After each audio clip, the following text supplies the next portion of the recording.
Hey, hey, here we are. Yeah, complete with barking dog in the background.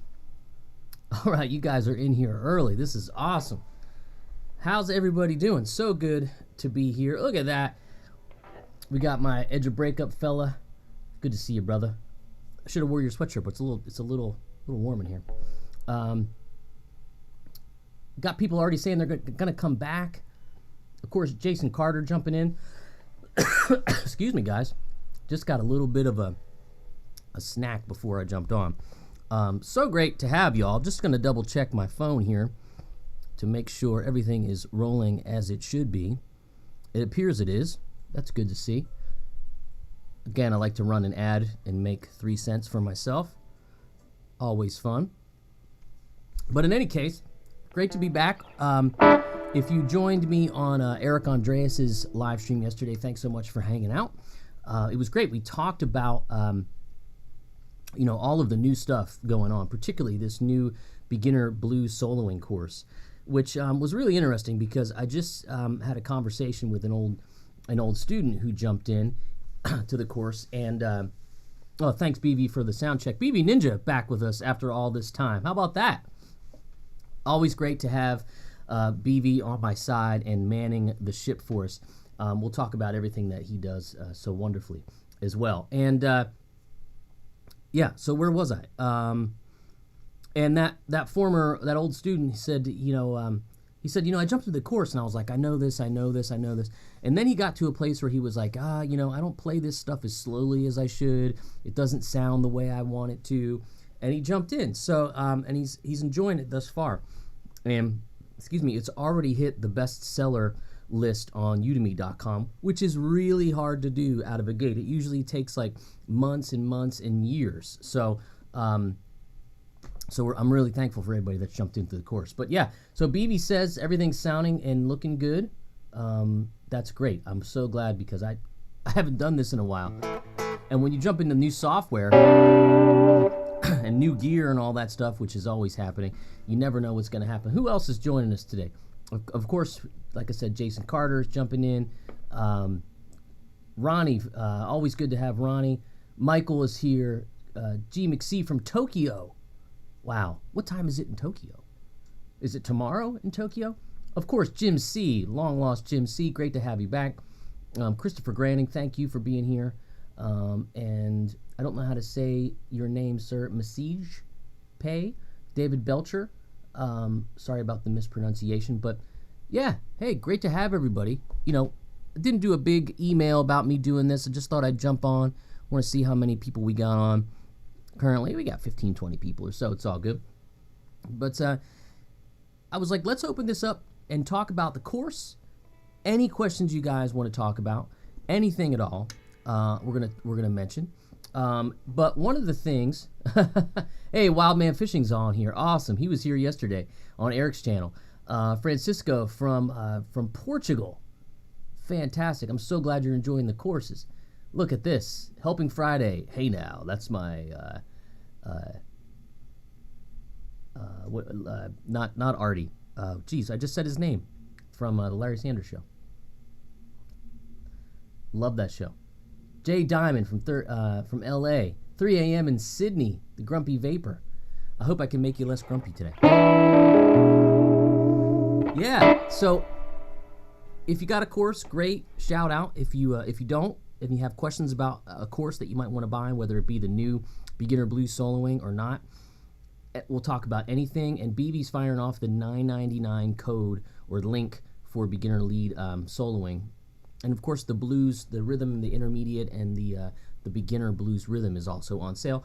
And there's, of course, a bunch of other things with some different folks that I've worked with over the years as well. So last 24 hours ago, I would say, I was talking about playing some really simple stuff over, let's say, I did a blues in A, we'll do a blues in E. And why is this course so good? Well, we take all 5 pentatonic scales, we put them in 4 different keys, we put them in each pattern, you get a solo. All right, so let's go to A for a moment and just see what happens. Just so I can kind of recap. And if you're here from yesterday, it's a little bit of review. So imagine you're in pentatonic 1.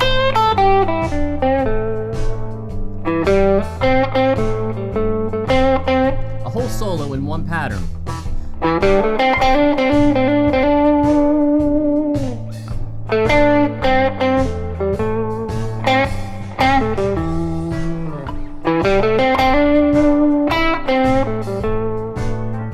Let's play a whole solo in pattern 2.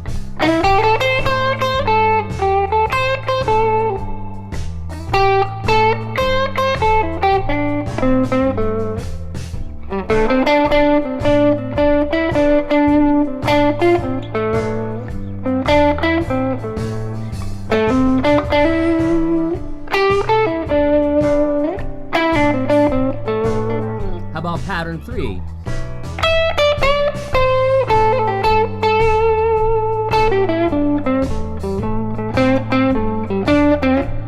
Still in pattern 3.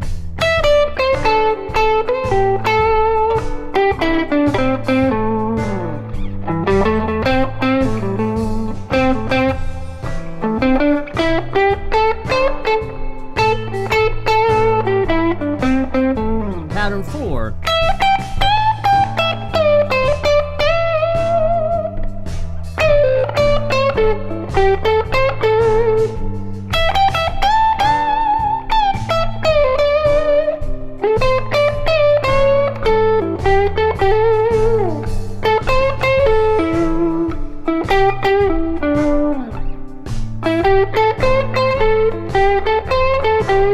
Pattern 5.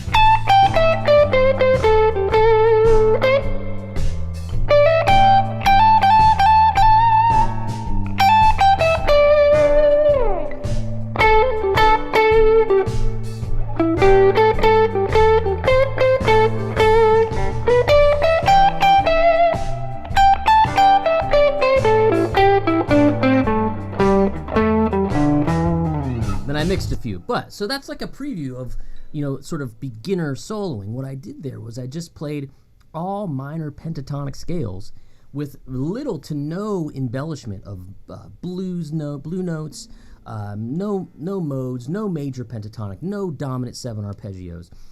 And I think a lot of us would just like to do that at a good starting point. And what can happen is embellishing that stuff with, let's say a solo is just comprised of hammer-ons and pull-offs with the focus. So, pull-off. How about a solo just with bends?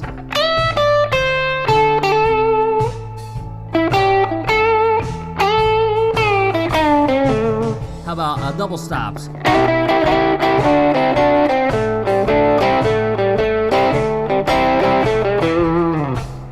So we have all of that we're going to talk about in the course. But a lot of us say like, hey, well, when should I use hammer-ons? When should I use pull-offs? When should I use slides? When should I use double stops? Oh, I have to put vibrato on all my notes. Oh, it's too much on my plate at one point. So what if we just said, okay, in this key, you're going to play 5 solos. The only thing you're going to focus on is your vibrato. So maybe you start out and you just play something like that for 5 patterns. Work through all 5 patterns. Excuse me. Now, what you're learning is all 5 patterns, and then you're adding that technique. So then you move to a new key. What did you take with you? All 5 patterns. Move them down to the key of G, let's say. But now in the key of G, we're going to focus on hammer-ons and pull-offs. So now, that's our emphasis. What changed? Hammer-ons and pull-offs. What didn't change? The patterns. Okay? Then we move all the way up to maybe, say, the key of D.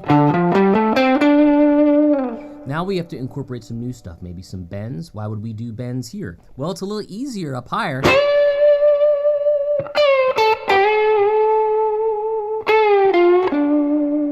Right? So we're going to play solos in all 5 patterns focusing on bends. What do? We take bends, we take hammer-ons and pull-offs, we take vibrato, we take our knowledge of the 5 pentatonic scales, we go to a new key, E. We change patterns entirely, or positions. Maybe we add double stops to that.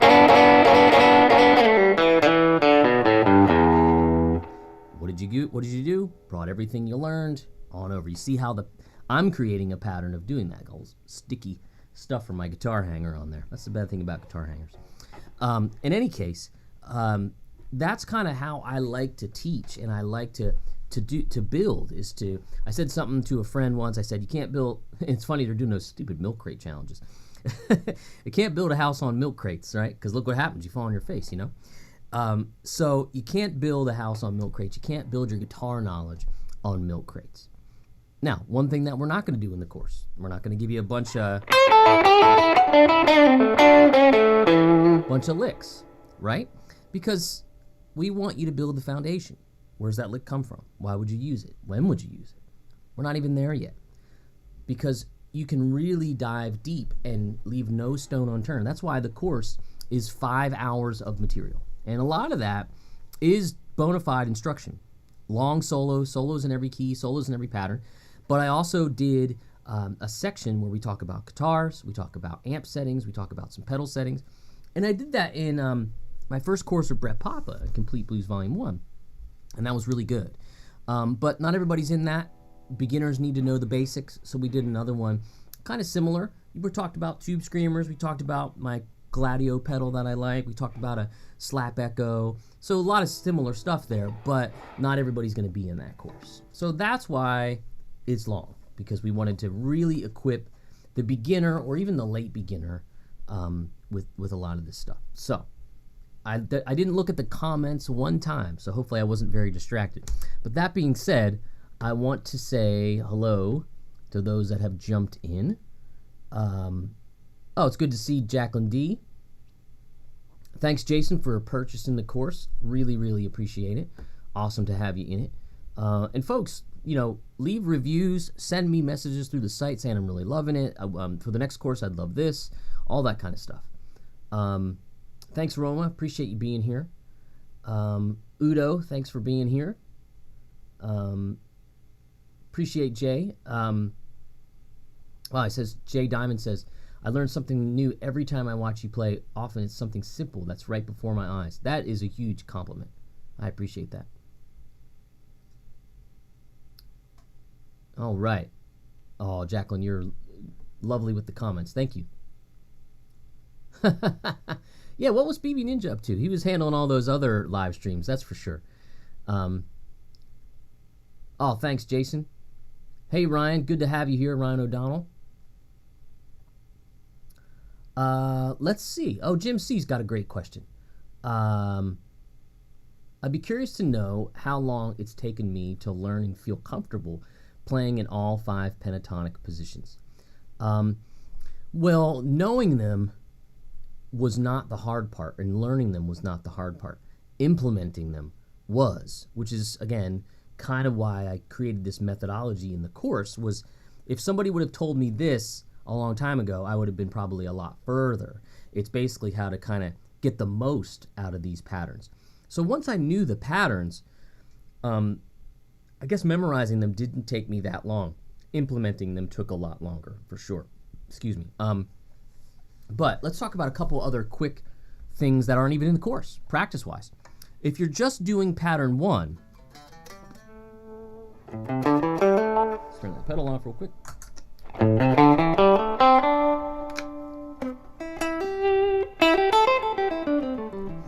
Just doing pattern 1, another cool thing you can do is you go in fifths, or sorry, fourths. This is how I practice. Then to D. This is a real natural way of music flowing. Then I go to G.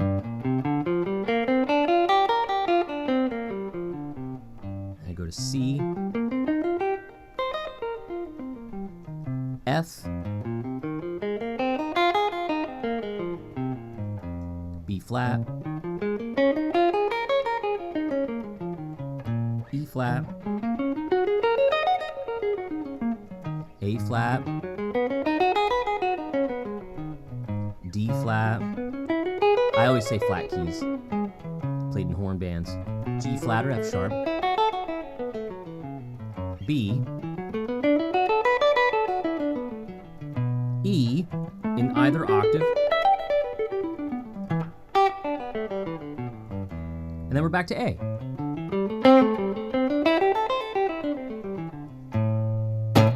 Okay, and what you're doing essentially is going in more of a circle of fourths type of thing.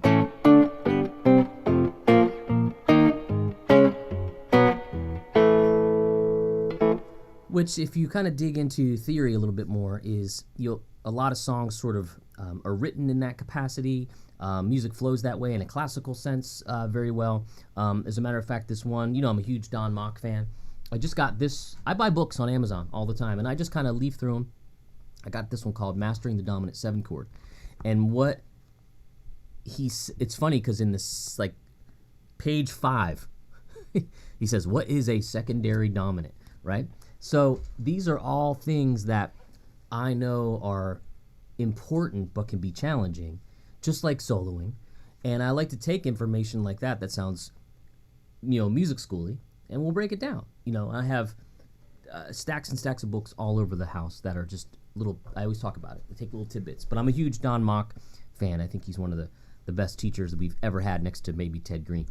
Or at least the most knowledgeable. And nowadays, of course, Rick Beato is like completely, full of every single theory question you could have. He has an answer for. So hopefully that was a long, fun answer. Good to see Scott's Guitar Basics again. Thank you for being here, my friend. Let's see here. Big Bok, I can't. He says, I don't know how to say his name. Big Bo Kiptid says he purchased the course immediately. I appreciate that so much. Good to have Sam Stamos in the house. And good to have Michael. He goes to work later. And a Wild Man Fishing is new for us. And let's see. The course is next on his hit list. Awesome. My rhythm courses suited him well. Fantastic.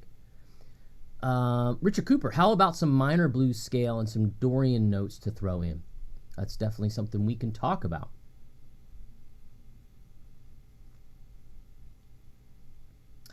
Is this course, DN Luke 9, is this course included in Brett Papa course or Complete Blues 2?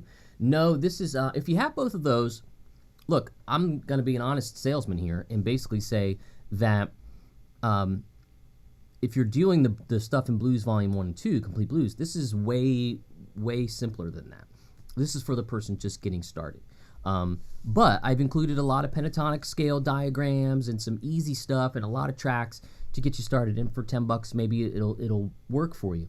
But if you're in the Brett stuff and you're really liking it, or the course is on his site, you already might be too advanced for the course. This is really for super beginners. But late beginners. So if you're struggling with your scales and ways to play solos and all of them, this is a great tool for sure. Good to have Q-Stick 333 back. Awesome. Thanks, Bruce. Bruce says, I'm the man. He loves the lessons. Thank you. Scott's Guitar Basics. No, I am not doing any type of one-on-one lessons at the time. BB Ninja has that book. Awesome. Just don't say E sharp or B sharp. What's that? Always B sharp, never B flat. That's what somebody wrote in my yearbook in high school. Scott Tammerman says, I think saw you play a music festival in Walker. Yeah, I played with David Lee Murphy up there, a country festival. That's awesome. Wow, thanks so much. Oh, man, you guys have great questions. These are awesome.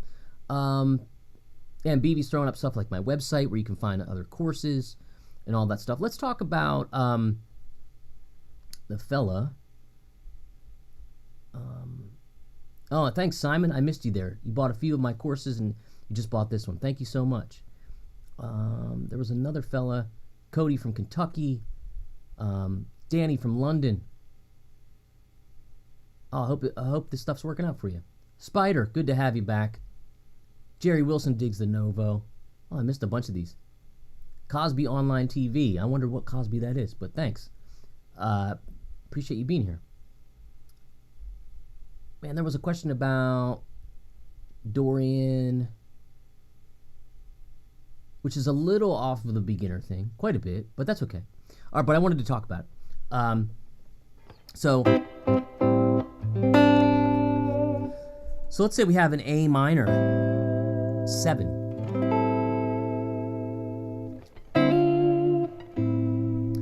The reason that a Dorian scale works well with that is because I think of it as that chord is the 2nd degree of G. So we have, Ionian, Dorian.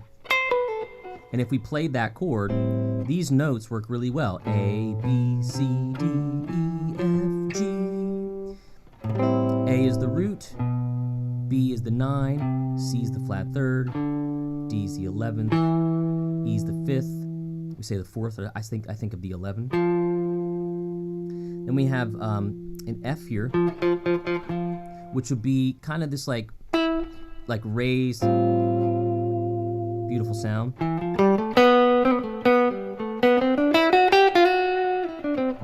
I'm sorry, it should be F sharp, not F. Yeah.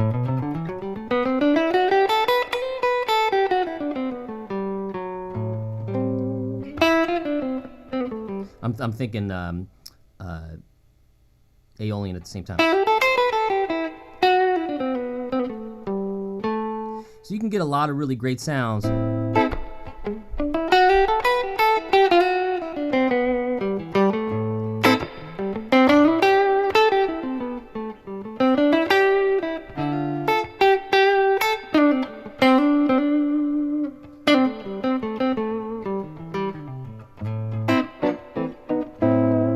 But really, I don't play Dorian that much over top of an A minor blues. I think of that more as if it were a C major.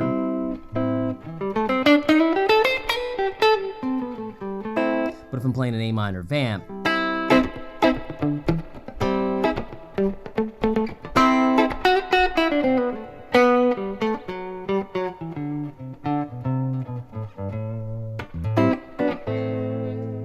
yeah.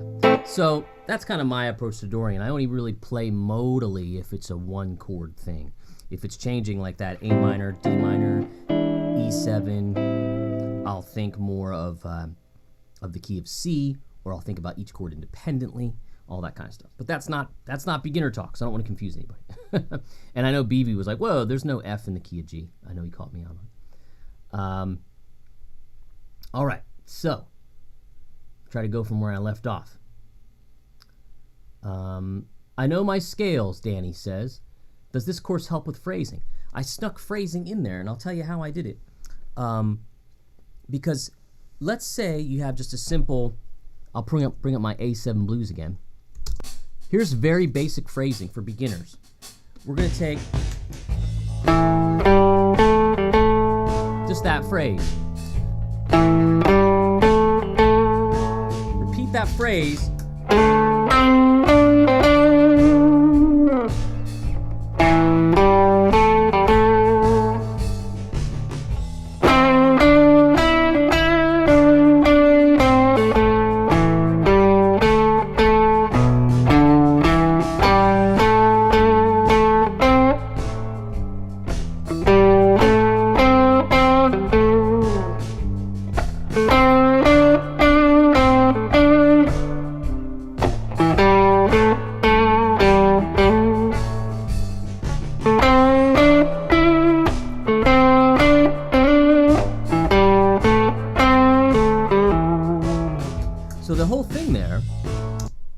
Was that I did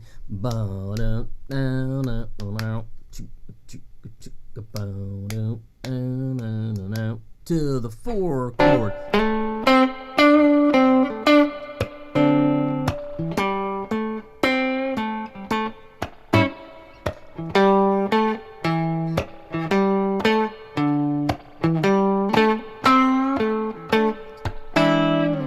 So the rhythm of the notes you play is phrasing. Ba-bum, bum, bum, bum, bum, bum, 2, 3, 4. So I stuck that in, and what I also snuck into the soloing examples, which are very basic and easy for you to get. I targeted the notes of the chords going by to.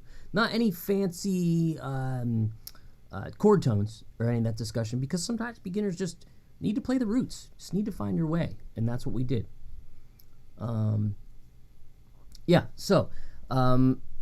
Sam mentions about, this is important about sale prices and sales with these courses. So it's marked down from $89.99 to $9.99. Why would I do that? Well, if we don't do that, Udemy will, and they'll kind of blow us out of the water. So we get out in front, we get a nice sale price, and we let everybody kind of jump in at a great rate, because, you know, whether 100 people buy it or 500 people buy it, we want everybody that's interested to get in while the getting's good. Do I think the information is worth $90? Absolutely. Absolutely. I mean, you know, most guitar players I know that are of a professional teaching degree and have visibility like this are teaching for $100 or more an hour. So I put 5 hours of that in here for $10. And honestly, I feel like the way that I teach hits a broader group of people better than just individual anyway.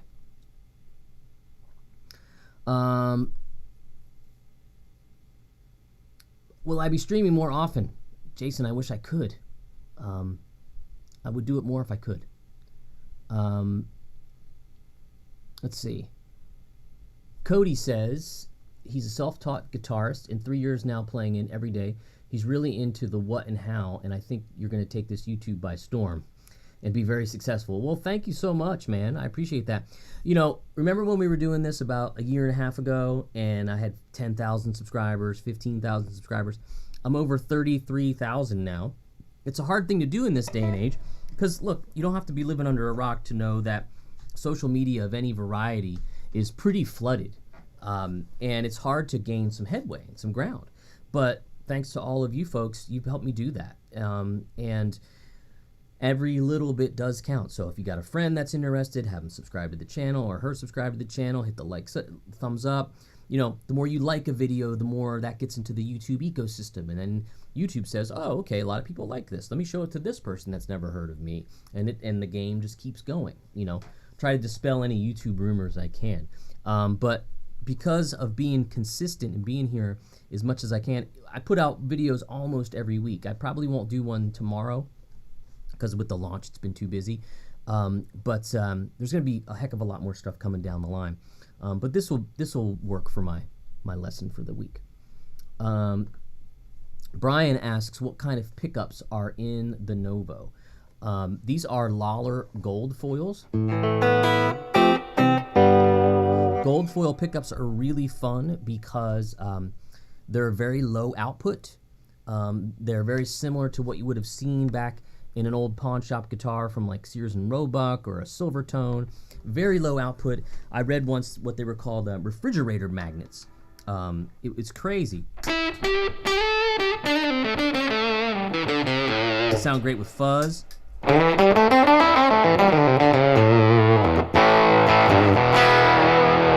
They sound a little broken sometimes.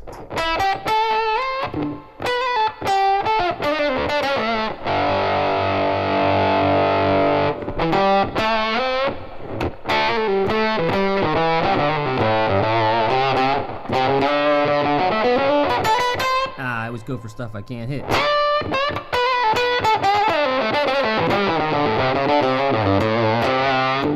They sound great with fuzz, great with gain of any variety.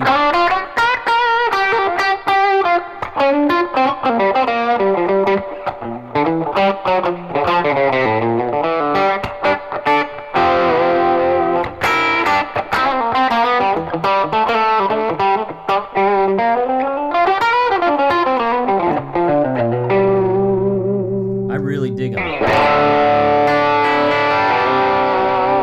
The trem is great on this guitar. It's a Mastery bridge setup.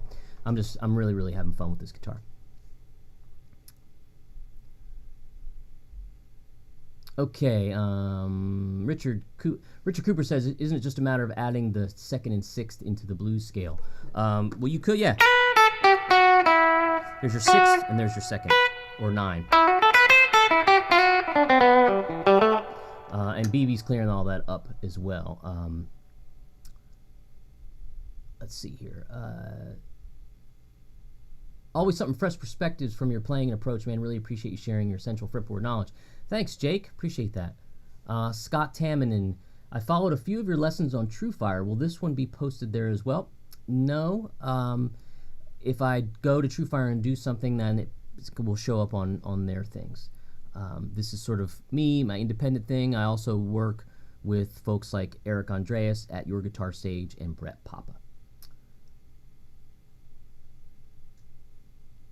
Q-Stick says that he's been into the Billy Gibbons idea where he drones the open note, root note, and plays notes of the scale on top of that. That's a great explanation. It's really fun when you have like E or D or G, you know.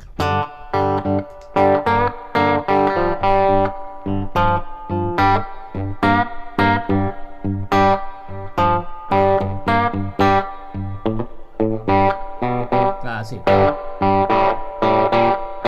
There we go.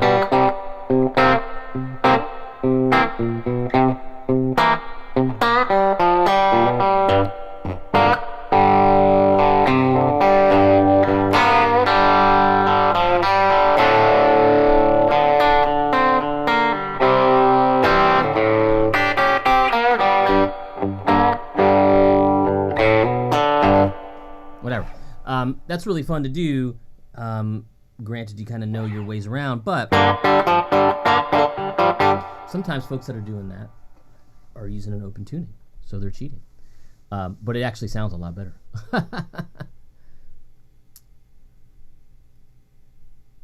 All right.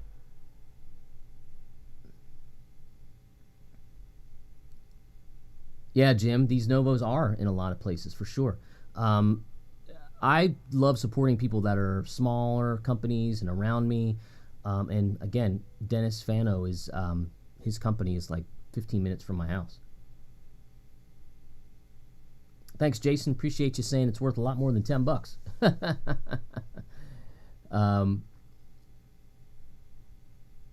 It's all about algorithm. That's funny, BB.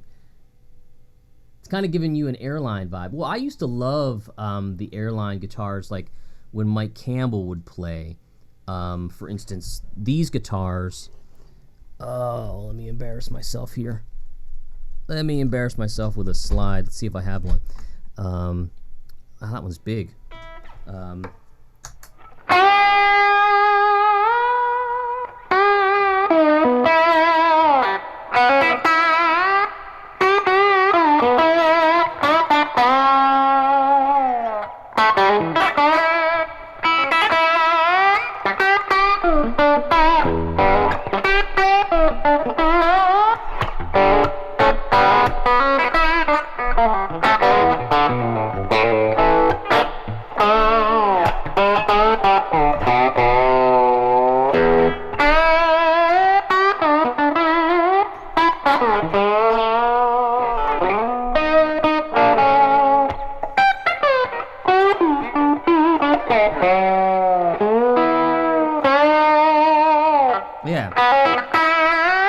So it sounds really great for slide, I think.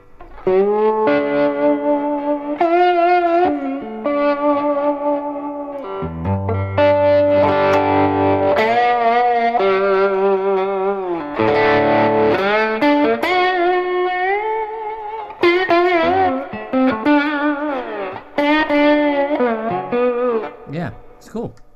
I don't play slide that much. And if I don't have a guitar that is really set up for it, I'm kind of screwed. This is cool. These are those slides.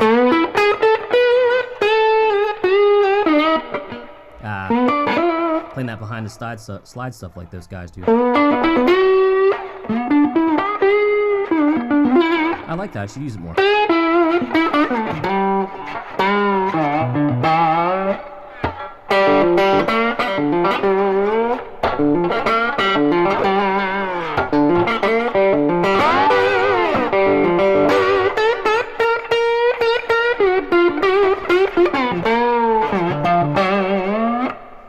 Cool. A lot of fun. Didn't know I'd go down that rabbit hole.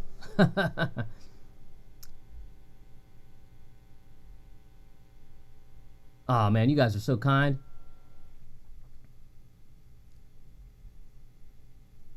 Man, so many great stuff. I'm going to go from the bottom up to the top because that'll keep us in tune here. An open G blues course. I wish I played enough in open tuning. Thanks, Alan. Appreciate you jumping in to go back into the basics. Awesome. Yeah, I don't play slide too much. I do it more like on singer-songwriter gigs and stuff like that. I like a guitar that has a little higher action, too. Hey, thanks, Mark. I love teaching dominant 7 arpeggio stuff. To me, that's really, really fun.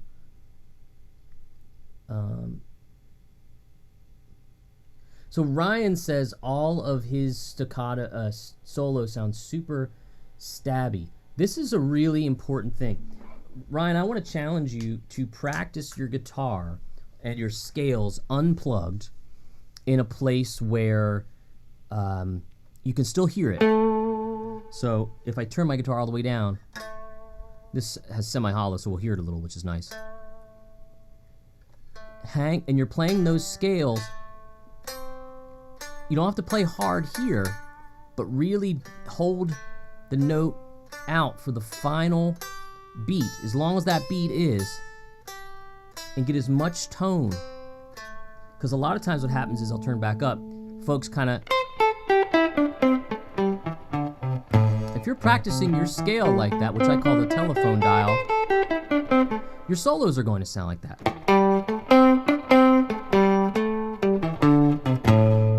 If you're holding...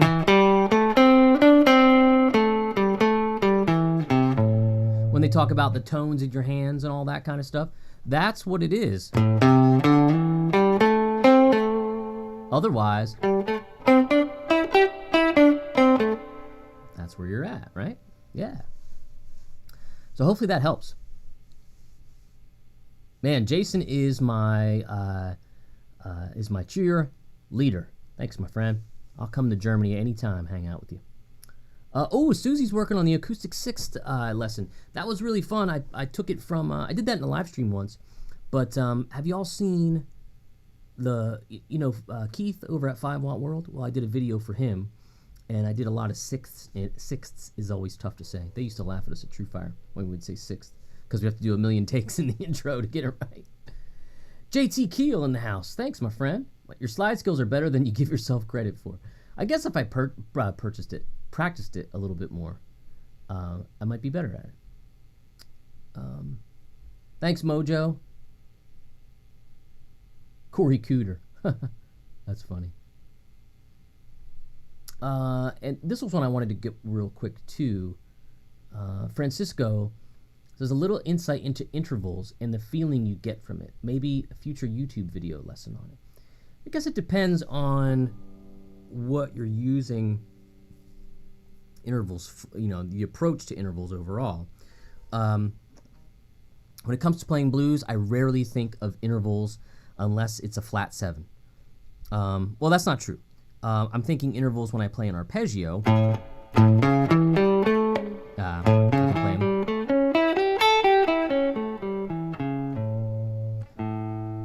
Got a tuner here somewhere. So I again, thinking is always tough because you don't want to overthink. And you hear people say that,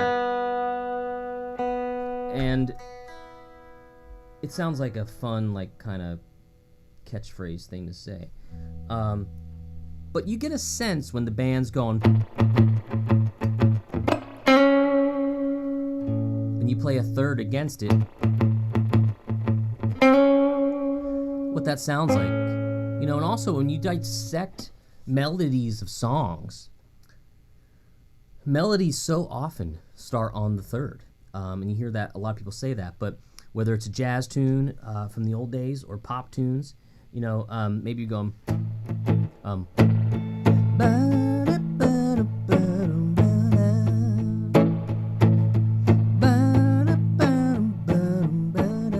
that's all. How could I find that so easily? Well, I knew where my third was, and I knew that was more of a major feeling thing. And it's all right in that scale. So I think about intervals in that sense. The third being the most powerful. I think the seventh of some variety, whether it's the dominant 7 or the major 7, is also very, very powerful. The fifth is like the bastard child. It can be left out quite often. And so if you're... Notice to me it already sounds like a harmony of... So we harmonize it... Right? It always comes in second. It's the middle child, right? So that's kind of how I think of intervals in one way. And when I'm playing an arpeggio, there's often times where I may go just start it right on the third as opposed to, and that is one kind of way to approach it. Hope that helps. Great rabbit hole you can jump down for that. Yeah, and I got BB teaching on the side, which is awesome because I can't get to everybody. So this is freaking great, man. Good to have Dave, and BB's a wealth of theory knowledge, which is great. So picking up my slack all over the place, which is a beautiful thing. Thanks, Dave. Glad you could make it. Hey, thanks, Danny. Appreciate you just jumping in at the bargain. And hopefully you got the link. It's at udemy.com. The other courses there are on sale too, are under like $14. Sweet. All right. So, we got about, I'll go for another 15 minutes or so with you guys. But fire off anything else you all want to chat about, particularly, it doesn't have to be with the beginner blues soloing course. But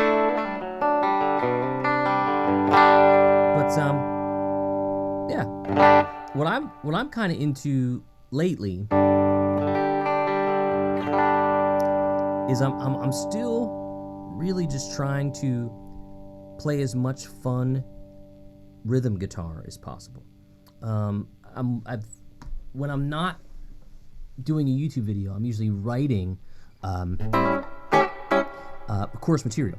So, and I said it yesterday, and I still have my legal pad here. This is like 1/3 coffee stained and all of a course I'll be doing with Eric very soon, next couple days. And I write out like all these examples here. I write like an outline, 5 dominant 7 rhythms, 5 ninth rhythms, that sort of thing. And I'm going to be putting out a course where, you know, the whole like kind of playing the blues by yourself thing is so fun and really it's quite popular because we can't always play with people.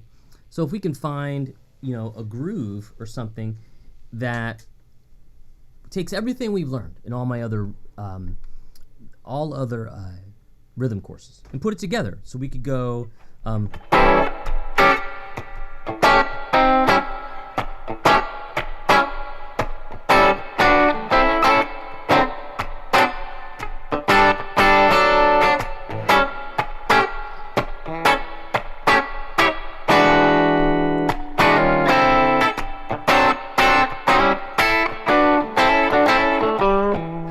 wouldn't we all just love to kind of sit and do that in any key we wanted to, you know, or maybe take a, you know, a thing like, you know, if we're doing, or little turnarounds and put them all into a song, you know, or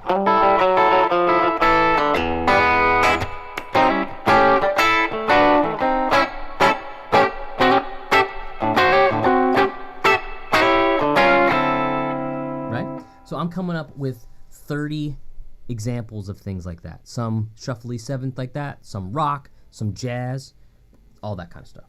That's coming up. That's what I'm doing. So that's what I've been up to.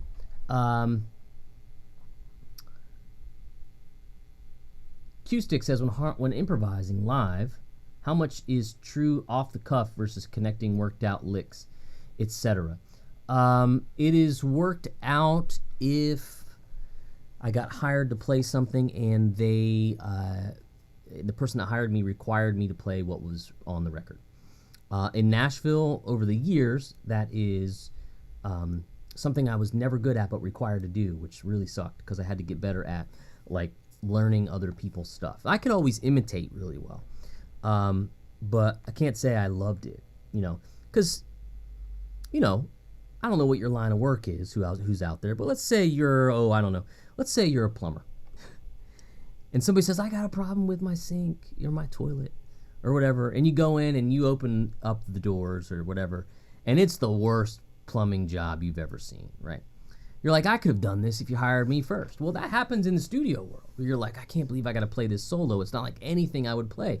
So you have to go in and kind of make it yours, but still, have the resemblance of the tune so that people recall it. And sometimes when you're playing music on a high level, touring you're playing with somebody that's got some famous songs, you got to play the stuff that people have been hearing for years. And frankly, in those environments, it's a lot less scary to play what you know what you're going to play, as opposed to, I got to come up with something really interesting in 4 bars and then go and walk back to my place on the stage. Now, what I've been doing lately, been really lucky to play with some artists that are just like, we'll play the song, you do your thing. And I'm like, I'm there. Speaking of that, I will be doing my thing in the studio for a really special project coming up that I'm going to keep pretty close to the vest, but it's going to be happening in October. I'm going to start recording, playing stuff that I know you guys will want to hear, and for a really, really great cause. That's all I'll say. It's going to be really, really cool. But I'm going to be recording music. Going to be cool. How are augmented and diminished chords used in a chord progression? Where can they fit in or take the place of a basic chord? Great. Let's talk about that real quick, Scott. If you're playing, let's take a key of C, and the next chord you go to is a D minor. Maybe you're playing a C major 7. A diminished 7 chord can be a lovely sort of passing chord to the next chord in your progression.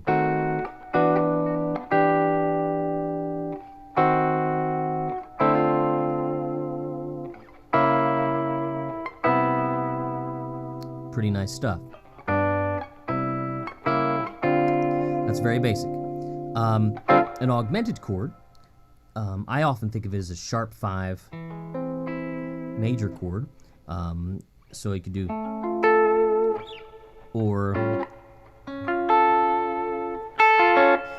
you often hear that as a song, maybe a song.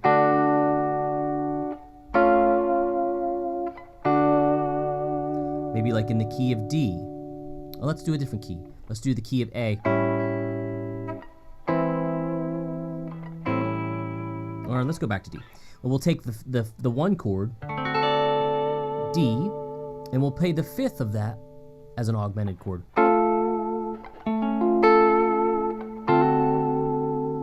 So it's got this kind of nice 1, 5 augmented, 1. Now, for something crazier, on my YouTube channel here, a couple weeks ago, I did an augmented arpeggio in a blues.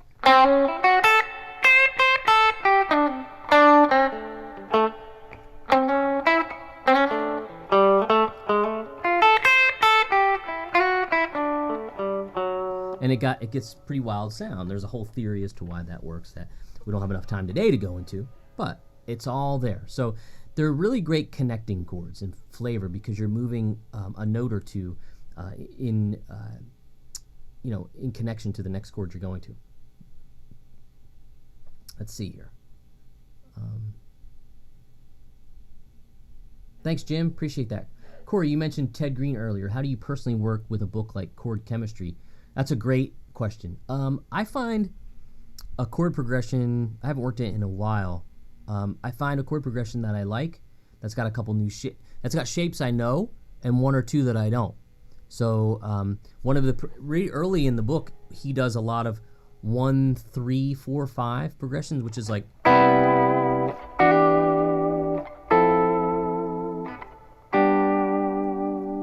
and you can take them all over the place.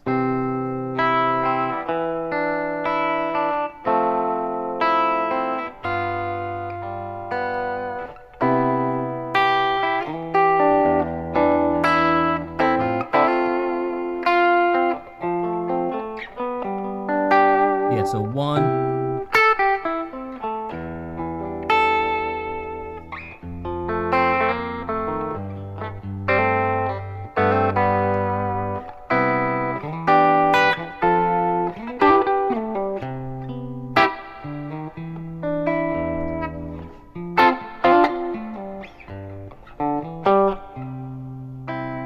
It's just ideas. He said, you know, he always wanted to know what to play in a guitar shop or whatever. So just play a 1, 3, 4, 5, or a 1, 6, 2, 5, or a 1, 5, 6, 4, and you'll play every country song.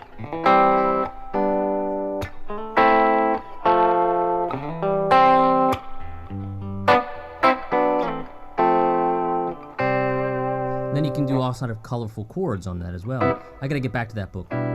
This will play E minor 7s like this, put the 5 in the bass, you know, walk up to the 4. So maybe something like, let's try again.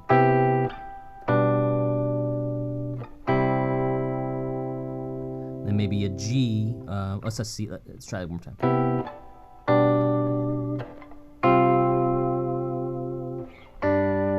So a lot of shared notes, really, really hard. And he also says that some of the chords are just really, really hard.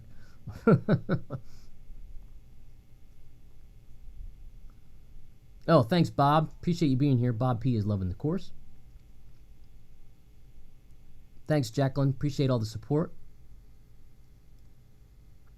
Great comment on the Ted Green thing from BB. Thank you so much. Thanks, Mark. Yeah, more great stuff. And glad Sam Stamos is back. He was buffering for a while. All right, so closing in on an hour. Don't have a whole lot of time today, but just wanted to say hey and thanks, and for everybody jumping in. Once again, just jumped on to talk about the new course. So never fear, we'll be doing another one of these when my next course launches here in probably a couple months. And then we'll be probably be doing these, I would think, once a quarter after next year, because got more stuff on the way. Lots of cool stuff. It's just a good way to kind of reconnect with everybody after a while. And, you know, it's been, since we've been doing this over the, last year or whatever, a lot of folks subscribed to the channel, a lot of new people jumping on for contests. Speaking of contests, we're about to pick the winner. Haven't done it yet. Of the Universal Audio giveaway that we're doing. You probably saw that with American Musical Supply, where the contest is over and we will be choosing a winner. And here's what happens is the same folks that have won other contests are the ones that are entering the most. And it's like, hey, well, that's not right. We can't have you win twice. So we're about to pick the winner, and there's a lot of also spam and a lot of people who are trying to kind of fix the system. Believe it or not, it's probably not worth doing contests anymore because it's so tricky to.